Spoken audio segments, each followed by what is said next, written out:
9월 27일 수요일 에바더교회 오늘을 여는 말씀 함께 나누겠습니다. 사도신경으로 신앙 고백 드리겠습니다. 나는 전능하신 아버지 하나님 천지의 창조주를 믿습니다. 나는 그의 유일하신 아들 우리 주 예수 그리스도를 믿습니다. 그는 성령으로 잉태되어 동정녀 마리아에게서 나시고 본디오 빌라도에게 고난을 받아 십자가에 못 박혀 죽으시고 장사된 지 사흘 만에 죽은 자 가운데서 다시 살아나셨으며 하늘에 오르시어 전능하신 아버지 하나님 우편에 앉아 계시다가 거기로부터 살아있는 자와 죽은 자를 심판하러 오십니다.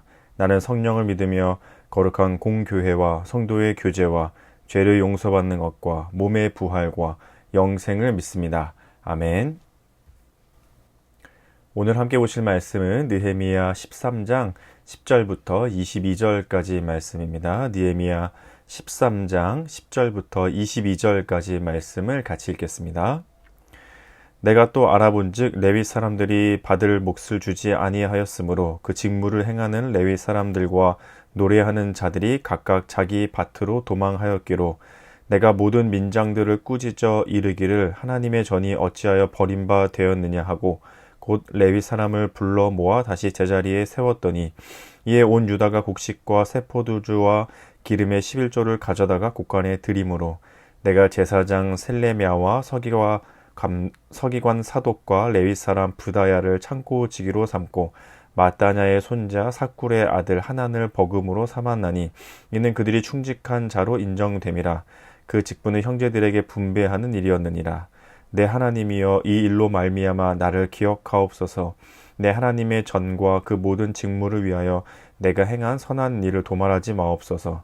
그때 내가 본즉 유다에서 어떤 사람이 안식일에 술틀을 밟고 곡식단을 나귀에 실어 운반하며 포도주와 포도와 무화과와 여러 가지 짐을 지고 안식일에 예루살렘에 들어와서 음식물을 팔기로 그날에 내가 경계하였고 또 두로 사람이 예루살렘에 살며 물고기와 각양 물건을 가져다가 안식일에 예루살렘에서도 유다 자손에게 팔기로 내가 유다의 모든 귀인들을 꾸짖어 그들에게 이르기를 너희가 어찌 이 악을 행하여 안식일을 범하느냐 너희 조상들이 이같이 행하지 아니하였느냐 그래서 우리 하나님이 이 모든 재앙을 우리와 이 성읍에 내리신 것이 아니냐 그럼에도 불구하고 너희가 안식일을 범하여 진노가 이스라엘에게 더욱 심하게 임하도록 하는도다 하고 안식일 전 예루살렘 성문이 어두워 갈 때에 내가 성문을 닫고 안식일이 지나기 전에는 열지 말라 하고 나를 따르는 종자 몇을 성문마다 세워 안식일에는 아무 짐도 들어오지 못하게 하였으므로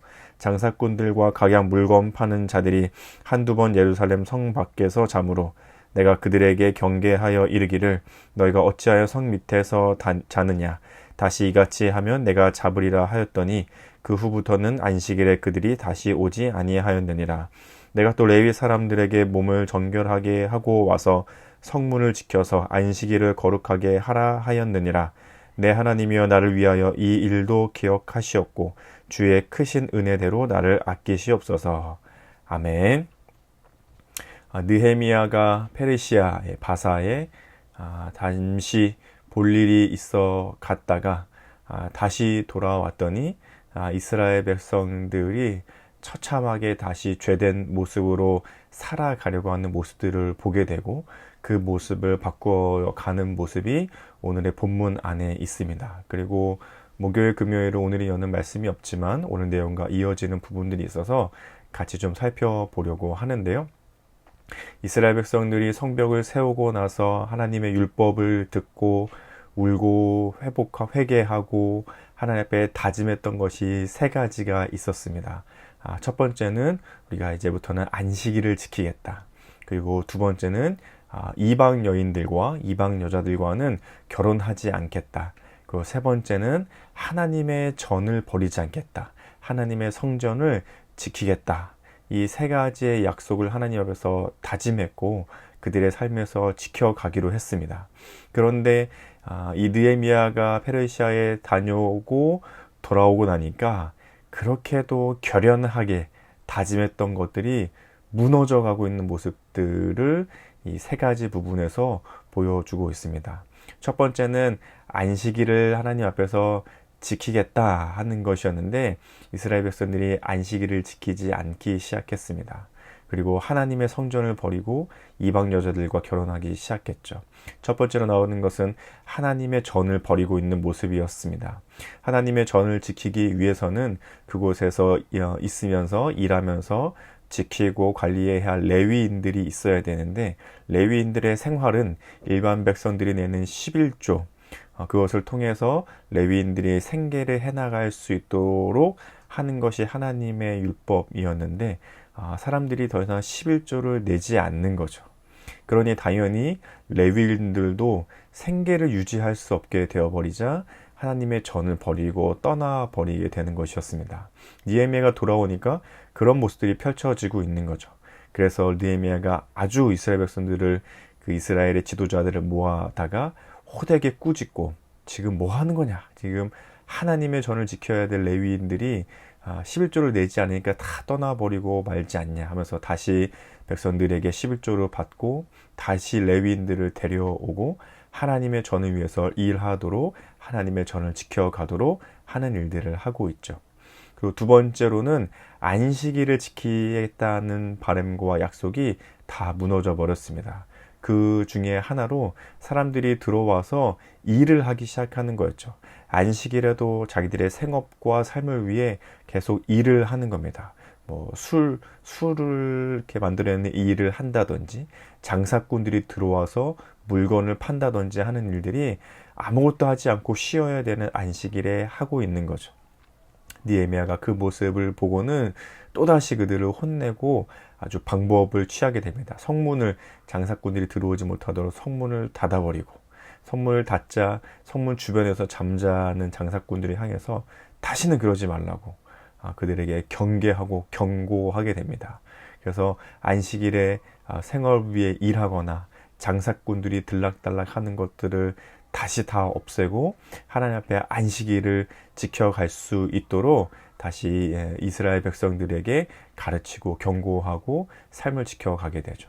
그리고 세 번째로는 이방 여자들과 결혼하는 사람들이 생겨났습니다. 오늘 본문 뒷부분에 이어지는 내용인데요. 이방 여자들과 결혼하고 심지어 이제 그들이 쓰는 말을 따라하다가 이스라엘 백성들의 언어도 슬슬 잃어가는, 잊어버리는 사람들을 보게 되자 느헤미야가 또 그들을 데려다가 막 머리도 뽑고 그들 막 때리고 아주 단호하게 혼내고 나서는 다시는 그러지 못하도록 그것도 금하게 되죠. 그래서 아니야, 하나님 앞에서 성전을 버리지 않겠다, 안식일을 지키겠다, 이방 여자들과 결혼하지 않겠다 했던 그 다짐을 얼마 지나지 않아 다시 다 흐트러져 버리고 다시 원래의 죄된 모습으로 돌아가는 조짐을 보이는 이스라엘 백성들에게 느헤미야가 와서 단호하게 경고하고 혼내고 다시 올바르게 하나님 앞에서 자리 잡아 가도록 하는 모습을 13장 전체에 걸쳐서 보여주고 있습니다. 느헤미야가 참 애쓰고 어떻게든 하나님 앞에서 바르게 이스라엘 백성이 살아가도록 돕고자 하는 마음들이 드러나게 되죠. 그런데 그 느헤미야가 그렇게 특별히 그 세 가지 하나님 앞에서 지켰던 약속을 지키고 다짐하고 이스라엘 백성들이 다시 하나님 앞에서 지켜가도록 할 때마다 그냥 그렇게 그들의 삶이 바뀌어가도록 혼내고 또는 이야기하고 경고하는 내용들에 뒤이어서 하나님께 기도하는 기도의 문장들이 꼭 끼어져 있습니다. 그것도 3번이 반복돼서 나오는데요. 먼저 14절, 22절, 31절에 나오고 있습니다. 먼저 14절을 보시면 내 하나님이여 이 일로 말미암아 나를 기억하옵소서. 내 하나님의 전과 그 모든 직무를 위하여 내가 행한 선한 일을 도말하지 마옵소서. 22절에도 기도합니다. 내가 또 레위 사람들에게 몸을 정결하게 하고 와서 성문을 지켜서 안식일을 거룩하게 하라 하였느니라. 내 하나님이여 나를 위하여 이 일도 기억하시옵고 주의 크신 은혜대로 나를 아끼시옵소서. 31절에도 한 번 더 기도합니다. 또 정한 기한에 나무와 처음 익은 것을 드리게 하였사오니 내 하나님이여 나를 기억하사 복을 주옵소서 하면서 하나님께 여전히 기도하고 있는 느헤미야의 모습을 보여주고 있습니다.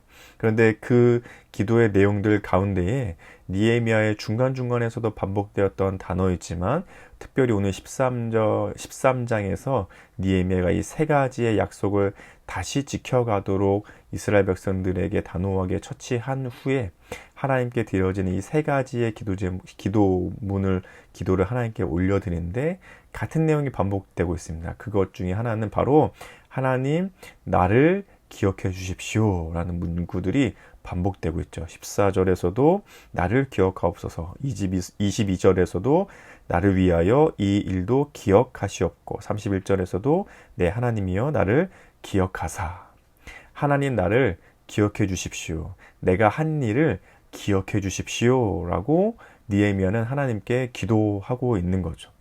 느닷없이 느헤미야가 앞장서서 이스라엘 백성들이 하나님 앞에 신앙을 잘 지켜가도록 계도하고 있는 모습은 참 좋은데, 기도할 때는 왜 마치 자신의 공로를 드러내는 것처럼 하나님 제가 한 일들 다 알고 계시죠?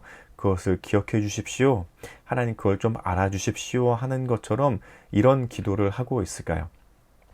나를 기억해 주십시오 라고 하는 단어에는 어떤 의미들이 있을까요? 우리 한글로 읽을 때에는 마치 느헤미야가 자신이 열심히 이스라엘 백성들을 가르쳤고 신앙으로 인도했고 제가 열심히 했으니 하나님 그걸 좀 기억해 주십시오 라고 하면서 자신의 공로를 드러내는 것처럼 느껴지기도 합니다. 조금 더 원래적인 의미를 생각해서 따져본다면 히브리어에서 기억하다라는 단어는 그냥 이렇게 했으니까 이걸 잊지 말아주세요 하는 정도가 아니라 이 일의 시작부터 이 일이 맞춰지는 그 순간까지 모든 과정들을 다 알아달라, 다 기억해달라. 그리고 하나님께 이런 기도를 할 때는 하나님이 이미 그것을 다 알고 계신다는 사실을 전제하고 있습니다. 그러니 지금 느헤미야가 하나님 저를 기억해 주십시오 라고 했을 때에는 왜 이런 일들이 시작된 때부터 이런 일이 맞춰질 때까지를 하나님 다 알고 계시지요 라고 하나님께 지금 기도하고 있는 거죠. 그리고 동시에 이 기억된 일을 통해 앞으로 제가 이렇게 하겠습니다라는 그런 다짐까지도 포함이 되어져 있습니다. 뭔가를 기억한다는 것은 그것을 기억하는 것을 통해 앞으로 내가 이렇게 하겠다라는 다짐까지가 포함되어 있는 것이 기억하다라는 단어이죠. 그래서 그 구약 내에서 하나님 이런 것들을 기억해 주십시오 라고 했을 때는 하나님이 그 모든 과정을 알아주시고 하나님이 아시는 그 모든 것을 통해서 역사하신다는 것까지도 포함되어 있는 단어들입니다. 그런 내용을 포함하고 있는 거죠. 그러니까 느헤미야가 정리하면 느헤미야가 하나님 저를 기억해 주십시오 라고 할 때는 하나님 제가 이런 거 열심히 했으니까 잘했으니까 좀 알아주세요 라고 하는 게 아니라 이런 일들이 처음에 어떻게 일어나게 되었는지, 아마 이스라엘 백성들이 그 노예로 잡혀가기 그 전부터도 하나님 앞에서 신앙생활과 노예로 잡혀간 것과 다시 돌아와 성전과 성벽을 세우게 되고 다짐했던 것들, 그러나 여전히 다시 그들 안에 있는 죄된 본성으로 인해 여전히 예전 모습으로 돌아가려는 그 모습들 하나님이 다 알고 계시니 우리에게는 바로잡아야 할 능력이 없습니다. 그러니 하나님께서 일하시고 역사하시고 도와주셔야 우리가 우리의 신앙과 믿음을 지켜갈 수 있습니다 라는 것들이 포함되어져 있는 단어인 겁니다. 느헤미야가 자신의 공로를 알아주십시오 라고 하나님께 기도하는 것이 아니라 하나님이 우리의 힘으로는 안 되는 것을 보셔서 다 알고 계시니 하나님이 앞으로도 우리를 도와주십시오. 그러니 하나님 오늘의 이 일을 제가 이렇게 해왔던 일들을 기억해 주십시오 라고 느헤미야는 기도하고 있는 거죠. 우리의 공로를 의지할 것이 아무것도 없습니다. 우리가 잘하고 우리가 잘 해낼 수 있는 것은 아무것도 없습니다. 이 세상에서 우리의 힘과 능력으로 내가 잘 해보겠다고 해서 잘 해낼 수 있는 것은 아무것도 없습니다.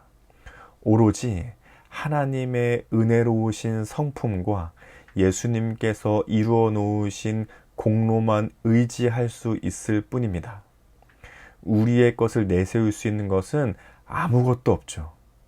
우리가 알 수 있는 것은 내 힘으로는, 우리의 힘으로는 전혀 되지 않는구나. 그러니 하나님이 도와주시지 않으면, 예수님께서 십자가에서 이루신 일이 아니면 나는 아무것도 할 수 없는 존재이구나를 아는 것이죠. 그래서 우리도 하나님께 기도할 수밖에 없습니다. 하나님, 저를 잘 아시죠? 하나님, 저를 기억해 주십시오. 아무것도 할 수 없고 아무것도 내세울 공로가 없는 저를 기억해 주십시오. 그래서 우리는 하나님의 성품을 의지합니다. 사랑과 정의와 공의와 변함없으신 그 하나님의 성품을 의지하고 예수님의 공로를 의지하는 거죠. 그것이 느헤미야가 드리고 있는 이 기도의 내용들입니다. 이스라엘 백성들은 아무것도 할 수 없다는 것을 여전히 보여주고 있습니다. 그 크신 하나님의 은혜를 경험했음에도 불구하고 머지않아 다시 죄된 모습으로 돌아가고 있는 모습이 이스라엘 백성들의 모습이었죠. 느헤미야는 기도할 수밖에 없었습니다. 하나님, 이런 모습을 기억해 주십시오. 우리는 할 수 없으니 하나님만이 도와주셔야 합니다. 이 느헤미야의 기도가 우리의 기도가 또한 되었으면 좋겠고, 우리의 삶에서 살아가는 우리의 태도가 되어서 나는 할 수 없지만, 나는 아무것도 내세울 공로가 없지만 하나님을 의지하고 예수님께서 이루어 놓으신 일들을 의지하고 바라볼 수 있는 그런 하루가 되고 우리의 믿음이 되도록 함께 기도하는 또한 그런 하루가 되시기를 예수님의 이름으로 축복합니다. 그것을 생각하시면서 우리 함께 이런 기도 제목으로 기도하면 좋겠습니다. 오늘 나의 삶의 자리에서 나와 함께 하시는 하나님을 바라며 살아가도록, 나에게 집중하는 것이 아니라 우리는 하나님을 바라보며 살아가는 삶이 될 수 있도록 오늘 하루 기도 제목으로 함께 기도하시면 좋겠습니다. 우리 가정과 교회와 나라를 위해서는, 가정을 위해서는 하나님께서 다스려 가시도록 맡기는 가정이 되도록, 교회를 위해서는 세상의 가치에 흔들리지 않고 하나님께 집중하도록 돕는 교회가 되도록, 나라를 위해서는 기도하는 성도들을 통해 사랑과 공의의 하나님의 성품이 나라 곳곳에 흘러가도록, 이런 기도 제목으로 함께 기도하면 좋겠습니다. 그리고 오늘 우리 공동체의 기도 제목으로는 이영숙 권사님의 기도 제목인데요. 개인의 기도 제목은 성령 충만하여 영도 육도 강건할 수 있기 원합니다. 가정을 위해서는 하나님이 기뻐하시는 믿음의 가정, 하나님만 섬기는 가정 되기 원합니다.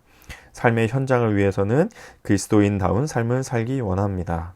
교회를 위해서는 하나님의 사랑으로 하나 되어 서로를 사랑하며 기도하는 공동체가 되게 하시고 말씀에 순종하는 지체들 되게 도와주시기 원합니다. 사회 나라 온 세계를 위해서는 어렵고 힘든 모든 것들이 해결되게 하시고 소망 가운데 살아가기 원합니다. 우리 권사님의 이런 기도 제목이 있으신데요. 우리 권사님을 생각하면서 함께 기도해 주시면 좋겠습니다. 그리고 오늘 우리 생일을 맞이하신 우리 최윤경 집사님, 오늘 생일 맞이하셨는데요. 우리 집사님 생각하시면서 또 집사님의 또 기도 제목, 또 상황과 또 알고 계신 기도 제목 있으시면은 우리 최윤경 집사님을 사랑하는 마음으로, 축복하는 마음으로 함께 기도해 주시면 좋겠습니다. 또 우리 성도님들의 기도 제목 알고 계신 것들이 있으시다면 함께 기도해 주시고, 또 이제 명절을 앞두고 먼 길 오고 가시는 분들 안전하실 수 있게, 또 각자의 자리에서 예배의 자리들을 잘 지켜 가실 수 있게 우리 성도님들을 위해서 서로 함께 기도해 주시고, 개인의 기도 제목으로 기도하신 후에 주기도문으로 이 시간을 마치도록 하겠습니다. 함께 기도하겠습니다.